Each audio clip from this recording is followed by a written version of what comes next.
साथियों, जय हिंद, जय भारत, वंदे मातरम। मैं आपका साथी वेटरन ओम प्रकाश जैसलमेर से। साथियों, आज के मंथन में हम उन भाइयों को जो नाराज है, मेरे पास कुछ फ़ोन भी आए हैं, कुछ मेरे पास पोस्टें आई है, जो मुझे बोलते हैं कि आप है जो अग्निवीरों का मुद्दा और OROP को साथ में क्यों कर रहे हो। मैं उन भाइयों से हाथ जोड़ के पहले तो माफ़ी मांगता हूँ कि मुझे माफ़ करें कि मैं इनको एक साथ क्यों कर रहा हूँ और मुझे करना चाहिए या नहीं करना चाहिए। लेकिन दोस्तों, ये पूरा देश जानता है कि जो अग्निवीर है वो सारे के सारे 3 कम्युनिटी से आते हैं। या तो वो जवान का लड़का है, या किसान का लड़का है, या वो एक आम मध्यम वर्गीय मजदूर का, या वो फैमिली का लड़का है। बस किसी नेता का, किसी IAS अफसर का, किसी का वो अग्निवीर की लाइन में नहीं लड़ेगा। देखो, जब 2004 के अंदर, जब 2004 में पेंशन बंद की गई थी, एक डिफेंस की और नेताओं की छोड़ के, जब दोनों की बंद की अपना चालू रखी, बाकी केंद्र सरकार पूरी की पेंशन बंद की गई, तो उसमें एक छोटा सा लालच दे दिया कि जो अभी भर्ती है उनकी बंद नहीं है, यानी कि 4 तक जो एंटर हो गए हैं केंद्र सरकार में उनकी बंद नहीं है, 4 के बाद वालों की बंद है। लेकिन उस टाइम अगर कोई जाग जाता और आंदोलन खड़ा कर देता, नहीं, पेंशन बंद नहीं होनी चाहिए, पेंशन बंद नहीं होनी चाहिए, तो शायद आज 1-1 लाख रुपए, 1-1 लाख आदमियों को जंतर मंतर रामलीला मैदान में आने की जरूरत नहीं पड़ती। क्यों? कि जो चले गए उनको पेंशन आंदोलन से मतलब नहीं, जो जाने वाले थे उनको नौकरियां पकड़नी थी फटाफट में, और पेंशन की किसने सोची। वो तो जब थप्पड़ पड़ी आपको अपने पेंशन के टाइम में, तो अब आपको आंदोलन याद आ रहा है। इसीलिए मैं बोल रहा हूं कि अग्निवीर के जो गलत परिणाम आने वाले हैं उससे पहले आप खड़े हो जाओ और इस चीज को अपोज करो। भैया, सेना में तो क्लियर है कि अगर हमने 32 साल नौकरी की तो हमारे को पता है कि एक ट्रेंड सोल्जर होने में कितना टाइम लगता है, और इसके दुष्परिणाम क्या होगा कि यार सेना में अग्निवीर को ट्रेंड सोल्जर के साथ मिक्स करके अगर मान लो एम्बुश में भेजेगा, तो जो अनट्रेंड है वो उस तरह का एक्शन नहीं कर पाएगा जो ट्रेंड सोल्जर कर पाएगा, और वो नहीं कर पाएगा, उसका खामियाजा ट्रेंड सोल्जर भुगतेगा, और वो मर के उसकी लाश आएगी घर पे शहीद होके। और जब वो ट्रेंड सोल्जर मर गया तो फिर अग्निवीर कहां से बचेगा, उसकी भी आएगी। फिर आपके पास में 2 लाशें आ गई, एक को आप सब कुछ दे रहे हो, एक को आप कुछ नहीं दे रहे हो, तो पूरी सेना का ही तो भट्ठा बैठ रहा है ना। और दूसरी बात, जहां 60,000 डेली आते थे, आप 40,000 दोबारा ले रहे हो, 20,000 हर साल काट रहे हो। तो सेना की कटौती की वजह से ही तो आज जो JNK का जितना इलाका नीचे का खाली था, आज वो आतंकवादी से भर गया, क्योंकि वहां सेना है नहीं। पाकिस्तान ने जाके चाइना को बोला, चाइना ने उठा के डोकलाम ऊपर के क्षेत्रों के ऊपर जब अपनी सेना लगाई, आपने नीचे वाली सेना को ऊपर भेज दी। अब आपके पास मैन पावर नहीं है, सही में नहीं है। क्यों नहीं है? कि कम से कम 2 लाख की भी मैन पावर, तो वो जैसे जनरल GD बख्शी भी बोल रहे हैं ना कि 2 लाख की मैन पावर तो कोरोना की आपने वॉश आउट ही कर दी। अरे साहब, आप उन्हीं को बोल रहे हो ना। मेजर जनरल GD बोलता है कि आप पैसे की वजह से इस सेना को कमजोर मत करो, देश की सेना की सुरक्षा को कमजोर मत करो, देश की सुरक्षा को कमजोर मत करो। ये GD बख्शी साहब ने अभी हाल ही दिनों में बहुत ज्यादा एक आंदोलन उठा रखा है, हम समर्थन करते हैं उनका। अभी कारगिल से जब PM साहब ने बोला, मोदी जी ने, कि पैसे वालों का मैं मुंह बंद करता हूं जो पैसे के बारे में ऐसी बात करते हैं, तो साहब उनके बारे में आप सोचते ना, जो आपने मान लो कोरोना टाइम में 2 लाख नहीं लिया भर्तियां, तो जिनका अपॉइंटमेंट लेटर हाथ में था उनको ले लेते, उनको ले लेते ना। अगर पैसे का आपको नहीं था तो ले लेते। हमारा DA काटने की जरूरत कहां पड़ गया अगर पैसे का जरूरत नहीं पड़ा था आपको। तो डिफेंस का वो 8 घंटे का नौकर नहीं है, 24 घंटे का नौकर है। अगर आप 8 वाले का काटते कोई बात नहीं, आपने 24 घंटे वाले को नहीं बख्शा, आपने हाथ पांव सब कटे हुए उस सैनिक के DA को आपने काट लिया, नहीं बख्शा। शहीदों के वीरांगनाओं का डीए काट लिया, उनको नहीं बख्शा, तो साहब ये चीजें उठेंगी। मानवता के नाते आप प्रधानमंत्री है, प्रश्न आप ही के उठेंगे और किसी पे नहीं उठेंगे। हम आपसे भी हाथ जोड़ के माफी बोलेंगे, क्यों कि हम 2013 से जब से आप आए हम आप ही की जय जयकार कर रहे हैं। हमने रेवाड़ी में आप ही के जय जयकार करके हम आप ही को लेके आए थे। आज तकलीफ हमें हो रही है क्योंकि आपके लिए हमारा एक जो आर्मी एक लेबोरेटरी बन गई प्रयोगशाला के लिए। अब जब वहां के जनरल खुद, अरे अभी कितने वीडियो आ रहे हैं जहां अग्नि सैनिक बोलता कि मैं इस टेबल को नहीं उठाऊंगा, मेरी 8 घंटे की ड्यूटी है, 8 घंटे की पेमेंट मिलती है मेरे को। क्या कर लेगा उसका अभी वो? ठीक है ना, कौन सा एक्ट लगाएगा उसके ऊपर? ठीक है ना, अग्निवीर एक्ट बना है? नहीं बना है।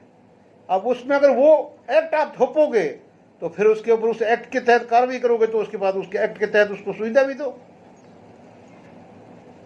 आज उस बाप को पूछो जिसका बेटा ज्वाइनिंग करने जा रहा था और कोरोना की वजह से वो रुक गया और वो बेरोजगार हो गया। उस बाप से पूछो उस पे क्या गुजर रही है, उस जवान से पूछो, उस बंदे से पूछो, युवा से पूछो क्या गुजर रही है।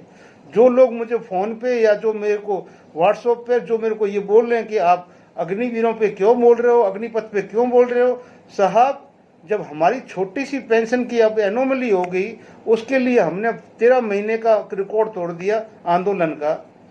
अरे यहाँ तो इनका पूरा भविष्य बर्बाद हो गया। आज तो वो तो वो जो के घर बैठ गए, उनका तो कोई सेकंड चांस ही नहीं है। और जो गए हैं वो आते ही क्या करेंगे? एग्जाम्पल तो हमारे को अभी मिल ही गया हरियाणा में। ठीक है ना, छुट्टी आया, उसने गैंग बनाई, 2 डकैतियां डाली, 2 गाड़ियां लूटी, तीसरी में पकड़ा गया, अभी वो जेल में और सेना वहां उसका अग्निवीर का इंतजार कर रही है। तो आपको क्या पता है कि आने के बाद में वो सारे यहाँ वापस नौकरी पकड़ेंगे या वो अपना बेस्ट धंधा पकड़ेंगे? ठीक है ना, जहां उनको एक ही रात में करोड़ों मिलेंगे। ठीक है ना, आज युवा कहाँ जा रहा है? युवा ने टीवी छोड़ दी, युवा ने जो आपने की ये जो है ना, ये बस इस टेलीफोन को पकड़ा हुआ, ये अपना गजेट को पकड़ा हुआ है और इस गजेट से वो सारे तरीके निकाल रहा है कि किस तरह से मैं जल्दी अमीर बन जाऊं, सब कुछ कर लूं। देश का युवा गुमराह हो चुका है ये टेक्नोलॉजी की वजह से ही।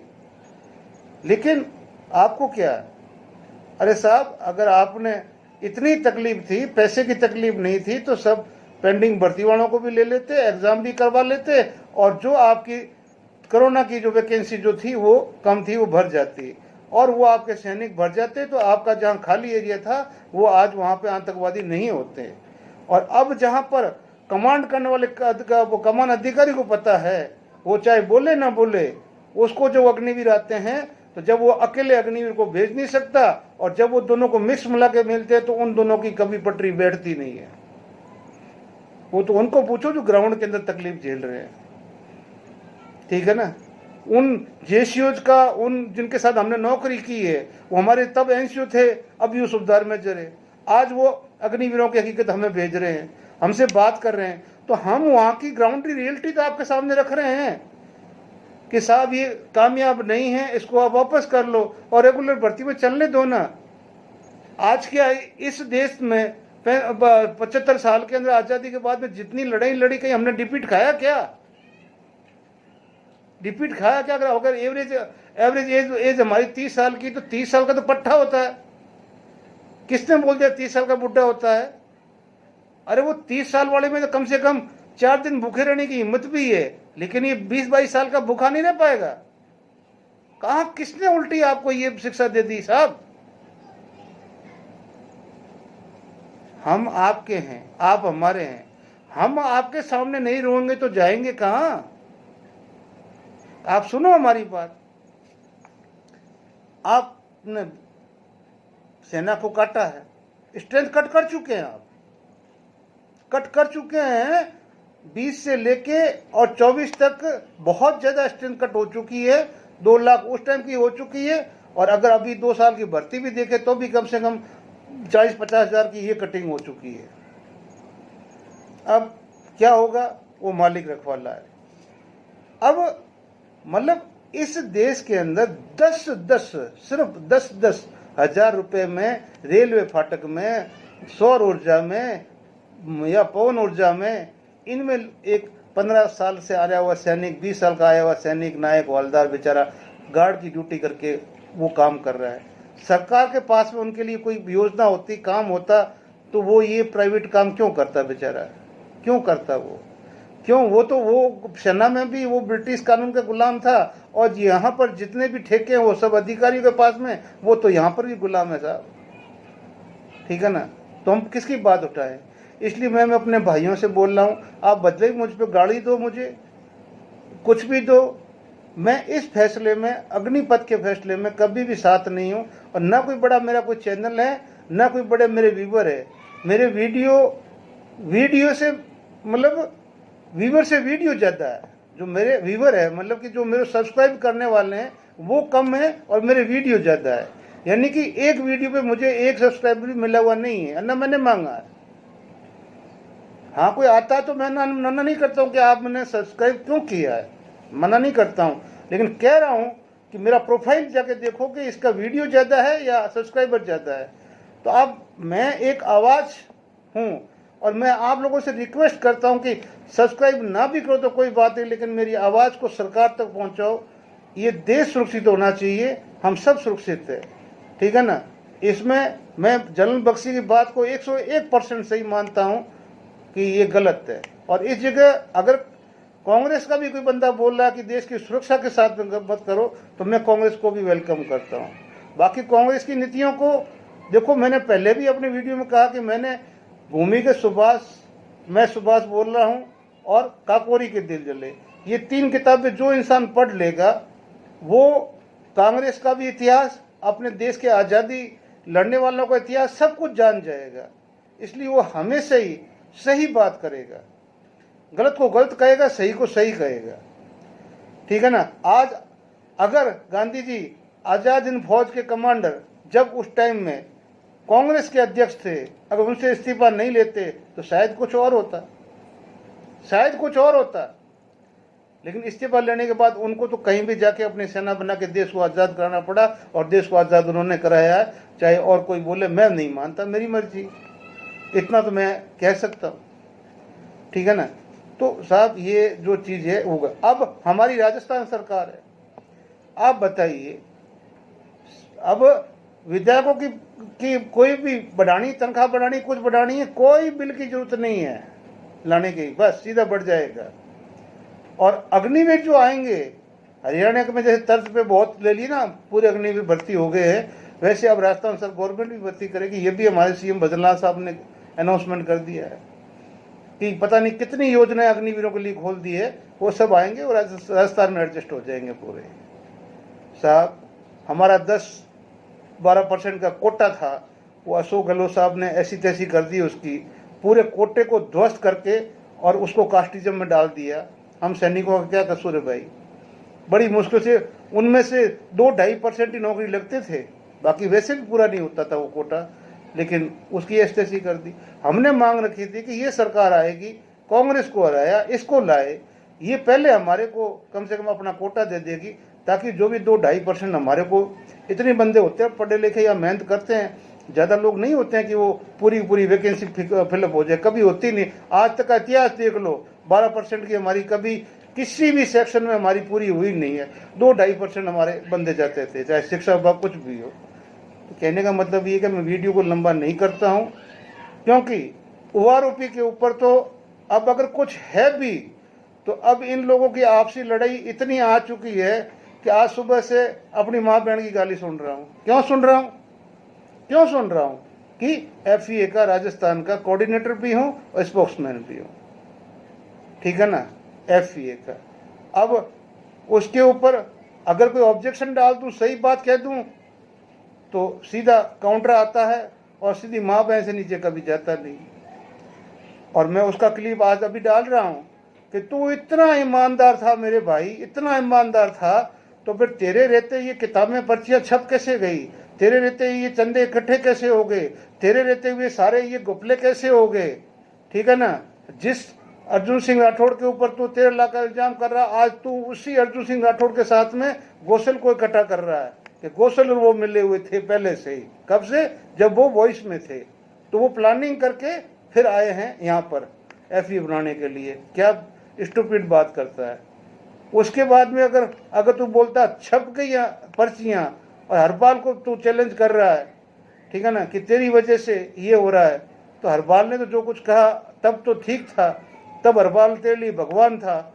अब जब तेरे को तेरी सच्चाई सामने आ रही है कि तेने जो एक जो पकड़ रखा है डंडा एक ही हाथ में कि सर्वोच्च मैं हूं बाकी कोई नहीं है, तो इसको कोई स्वीकार नहीं करेगा इस हिंदुस्तान में।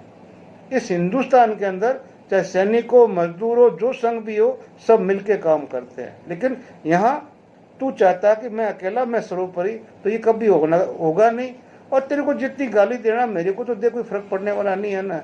और तेरे को पता नहीं कि ये 4 किताबें नहीं है, ये कम से कम बहुत सारी किताबें, ठीक है ना, ठीक है ना, बहुत सारी किताबें हैं, यहाँ से नहीं है, आगे भी कम से कम है तो ये और ये बक्से केसों के। यानी कि तेरे को पता नहीं है कि सुप्रीम कोर्ट के एक सीनियर लॉयर के पास में जितनी बुक्स नहीं है ना, उससे कहीं ज़्यादा बुक्स यहाँ पे भरी पड़ी मेरे भाई, ठीक है ना। और हर चीज़ एथेंटिक बोलता हूँ, ऐसे नहीं किया है। और दूसरी बात, रही बात मेरी कमाई की, तो जो मुझे जानते हैं, मेरे क्लाइंट हैं, वो जानते हैं कि मैं अपना काम करता हूँ सेवा के लिए, ना कि कमाई के लिए। कमाई मेरे पास बहुत है, क्यों कि मेरे को तो 2 रोटी या 3 रोटी चाहिए और कुछ चाहिए नहीं। पहनने की जगह तो सब मिल गया, कपड़ा पहन लिया। मेरी कोई आकांक्षाएं नहीं है, मेरी कोई वो नहीं है, ठीक है ना, कि मुझे इससे कमाई हो और मैं जो वीडियो से कम है जो यूट्यूब से इतने पैसे कमाऊं। इसलिए मैं माफ़ी चाहता हूं। जय हिंद, जय भारत। मिलते हैं अगले वीडियो में। और ये मेरे भाई का पीछे वीडियो देख लेना, आपको अच्छा लगेगा। दूंगा, छाती ठोक के दूंगा। अभी तक, क्योंकि माँ बहन तो हम सब की एक ही है, बस उनको छोड़ के और जो भी गाली होंगी दूंगा, छाती ठोक के दूंगा। कदे कोई ये सोच रहा है कि गाली ना दे, घर में घुस के गाली दे दूं। ये मत सोचो कि कोई कहीं पे बैठा है, कोई हरियाणा में बैठा है, कोई राजस्थान में बैठा है, कोई पंजाब में बैठा है, वहां गाली ना दे सकता, वहां भी घुस के दे दूंगा। अगर 30 लाख पूर्व सैनिकों के साथ में दगा की है, उनकी छाती में छोटा, पीठ में छुरा गोप्या है, पैसे खाए हैं।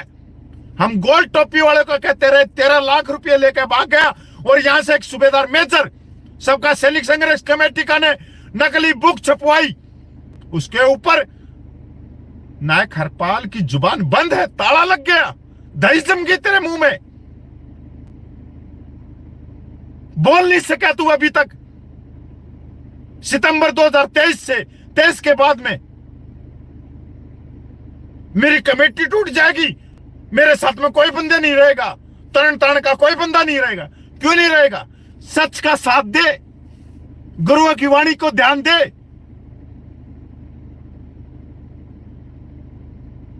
करवा दिया ना नाश, एक अकेले तूने करवा दिया, चोरों का साथ देके करवा दिया। अब ये सारी रसीद बुक होगी ना आउट, अभी कर ले, क्या करेगा पता? होगी ना रसीद बुक की पर्चियां सारे वार होगी ना, अब कर ले, समझा ले, किस किस को समझाएगा? मैंने इस्तीफा दे दिया। सच होता तो इस्तीफा देता है कौन है मेरे भाई? इस्तीफा दिया क्योंकि तुम्हारे जड़ों के अंदर पानी मरा हुआ है, इसलिए तुम इस्तीफा देकर भाग गए। नेशनल टीम तो वहीं की वहीं बैठी है, एक बंदे की वजह से। अरे एक बंदे ने ऐसा हमारी पीठ में छुरा घोंप दिया, उसके पैरों में पड़ाया जा रहा है। सुन लो नायक हरपाल जी, अगर तू सच होता और पूरा हरियाणा मेरे को यह कहता कि नायक हरपाल का साथ नहीं देना, यहां तक मेरे जज्जर के पूर्व सैनिक जो देश में दूसरे नंबर पे हैं झुंझुनू के बाद में, यह कहते कि नायक हरपाल का साथ नहीं देता, और आप सच होते, मैं पूरे हरियाणा को त्याग देता, जज्जर के पूर्व सैनिकों को त्याग देता और आपके साथ में खड़ा रहता अकेला। मेरा धर्म यह बोलता है, मेरा कर्तव्य बोलता है कि सच का साथ देना। अंतरात्मा से बताता हूं, आपके साथ में खड़ा रहता। और ये मत सोचो कि धरना टूट गया। धरना नहीं टूटा करता मेरे भाई, यहां से संघर्ष शुरू होता है। पड़ेंगे, गिरेंगे, उठेंगे, फिर चलेंगे। क्योंकि इस देश को जागरूक करने वाले और 30 लाख को जागरूक करने वाला कोई है तो वह सिपाही नायक हवलदार है। और अपना हक जब तक नहीं छीन लेंगे, जब तक चैन से नहीं बैठेंगे। ये चलते रहेंगे, ड्रामे फ्रामे सारी चीजें चलती रहेंगी, सब बकवास ये वे चलते रहेंगी। पर क्योंकि जिंदगी दे रखी, इसमें 16 साल मेरे को हो लिया, 16 साल। जो मेरे को मेरी यूनिट से जानता है कि इस भाई ने आज तक पेंशन आने के बाद में नौकरी नहीं करी, पढ़ाई लिखाई सारी चीजें सब कुछ है, टीचर बन सकता था, सब कुछ बन सकता ना। मेरे को टीचर बनना, ना मेरे को पुलिस में जाना, कहीं नहीं जाना। मेरे को तो पूर्व सैनिकों के साथ में रहना, उनके मान और सम्मान और उनके इंसाफ और न्याय के लिए आगे चलना है। कोई भाई कुछ भी कहता रहो, पर आरोप वही लगाओ जिसने कपिल फौजी को 10 रुपया दिया। यह कोई आरोप नहीं है कपिल फौजी ने मेरे को कड़वा बोल दिया, ये बोल दिया। ये क्या है यार, घर में भी बोलते रहते हैं, बच्चे बोल देते हैं, बड़े बुजुर्ग बोल देते हैं। ये कोई आरोप थोड़ी है यार। अगर आपकी पीठ में मैंने छुरा घोंपा हो, मैं आपके पैसे लेके भाग जाऊं, या मेरा कोई अकाउंट नंबर में मैंने आपके 2 रुपया 20 लाख 30 लाख डलवाए हो, तो आरोप भाई लगाया करो ना। तो ये फलाने के आरोप सरोप नहीं। आप सिंपल आदमी, सिंपल चलेंगे। और पंजाब के पूर्व सैनिक इस आंदोलन के अध्यक्ष रहेंगे। आने वाले समय में सबका सैनिक संघर्ष कमेटी नेशनल का अध्यक्ष भी पंजाब सूबे से होगा। और पंजाब सूबे से ही आंदोलन की हुंकार भरी जाएगी। जंतर मंतर हो, चाहे रामलीला ग्राउंड हो, चाहे चंडीगढ़ हो, इसके अलावा किसी पे विश्वास मत करना। करो तो तुम जानो, मैं क्या जानू फिर। तो भाई सब भाइयों को राम राम, धन्यवाद जिन्हें मेरा वीडियो सुना। और मैं चाहता हूं एक बंदे को सामने लेके आऊंगा, प्रेशर डाल लूंगा नायक के ऊपर। जो मैन पर्दे पीछे भूमिका निभा रहा है वो है नायक हरपाल। लेके आऊंगा, प्रेशर इतना बना दूंगा कि उसको आना पड़ेगा, चाहे मेरे को गाली देनी पड़े, चाहे आरोप लगाने पड़े, या सच कहना पड़े, पर मैं उसको लेके आऊंगा। क्योंकि बात यह नायक हरपाल की नहीं, बात यहाँ पे 30 लाख पूर्व सैनिकों के आत्मसम्मान की। तो आत्मसम्मान सबसे बड़ा है। कपिल फौजी कचरा, नायक हरपाल कचरा, नलिन तलवार कचरा, कुछ नहीं, मिट्टी। पर आत्मसम्मान सौप्रिय है। और वह आत्मसम्मान किसी व्यक्ति विशेष के साथ में नहीं जुड़ा, वो 30 लाख पूर्व सैनिकों के साथ में जुड़ा। तो जय हिंद, जय। मैं सबका सैनिक संघर्ष कमेटी हरियाणा का जनरल सेक्रेटरी कपिल फौजी। आज से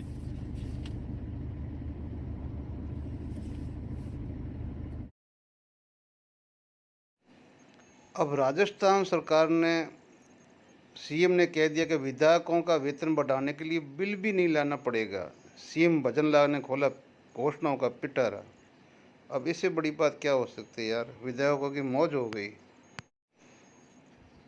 ये न्यूज़ 18 बोल रही है कि राजस्थान न्यूज़, राजस्थान में भी अग्निवीरों को आरक्षण मिलेगा। जबकि इसके लिए हमने माननीय सीएम साहब को बोला था कि पिछली सरकार ने राजस्थान में सन 80 के दशक में हमारे को शुरुआती तौर पे 12% का पूर्व सैनिकों को आरक्षण दिया था।